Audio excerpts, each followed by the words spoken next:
ಎಲ್ಲ ಕನ್ನಡ ಮನಗಳಿಗೆ ನನ್ನ ನಮಸ್ಕಾರ. ನನ್ನ ಕವನದ ಶೀರ್ಷಿಕೆ ಹೆಸರು ಯಾರಿವಳು.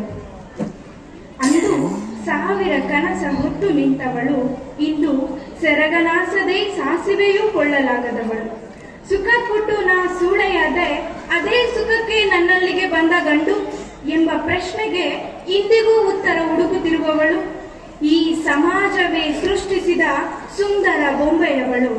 ಯಾರಿವಳು ಯಾರಿವಳು. ಸಿಕ್ಕವರಿಗೆಲ್ಲ ಸೆರಗ ನೀಡಿ ತುತ್ತು ಅನ್ನ ತಿಂದವಳು. ಸತಿ ಸಾವಿತ್ರೆಯರ ಪ್ರತಿರೂಪವೇ ತಾನೆಂದು ಬೀಗುವ ಗೃಹಸ್ಥೆಯರ ಶಾಪಕ್ಕೊಳಗಾದವಳು. ಅವಳು ಹೆಣ್ಣೆ, ಆದರೆ ತಾಯಿತನವನ್ನಿಷ್ಟ ಪಡುವವಳಲ್ಲ.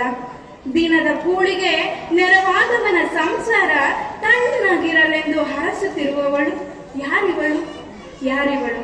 ಕತ್ತಲೆಯ ಬದುಕಲಿ ಬೆತ್ತಲಾಗಿ ನಿಂತವಳು. ಮನಸ್ಸಾಕ್ಷಿಯೇ ಕೊಂದು ಮೈಮಾರಿಕೊಂಡವಳು. ಹಸಿವಿನ ಅನ್ನಕ್ಕಾಗಿ ಕಾಮಾಂಧರ ಕಾಮದ ದಾಹಕ್ಕೆ ನೀರಾದವಳು. ದೇಹವಾದಣಿಸಿ ಕಾಮವನಷ್ಟೇ ಉಣಬಡಿಸಿ ಬಾಳುತ್ತಿಹಳು. ಯಾರಿವಳು ಯಾರಿವಳು. ಬಂದವರಿಗೆಲ್ಲ ಭಾವನೆಯ ಬಚ್ಚಿಟ್ಟು ಬಟ್ಟೆಯಷ್ಟೇ ಬಿಚ್ಚಿಟ್ಟವಳು. ತಂದೆ ತಾಯಿ ಸೋದರತೆಯ ಸಂಬಂಧವನ್ನೇ ಮರೆತವಳು. ವೇಶ್ಯೆಯರ ನಿಂದಿಸಿ ಒಣ ಭಾಷಣ ಬಿಗಿದವನಿಗೆ ಬಾಗಿಲು ತೆರೆದವಳು. ಮಂದಿ ಅರಸಿ ಬರುವ ಅವಳ ಅಂದದ ದೇಹವನ್ನು ಅವಳೇ ದ್ವೇಷಿಸಿದವಳು. ಬೆಲೆಗೆ ಬಾಳುವ ಸಂಜೆ ಸುಂದರಿಯವಳು. ಯಾರಿವಳು ಯಾರಿವಳು. ಒಡೆಯಲಾಗದ ಬಳೆಯ ಒಡತೆಯವಳು.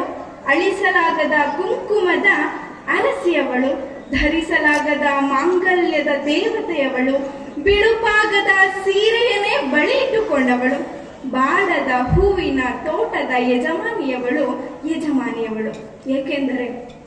ಏಕೆಂದರೆ ನಿತ್ಯ ಮುತ್ತೈದೆಯವಳು. ಧನ್ಯವಾದಗಳು ಅಂತ ಹೇಳಿ ವಾಚಿಸಿದಂತಹ ದೀಪಿಕರವರಿಗೆ ಧನ್ಯವಾದಗಳು. ಮುಂದಿನ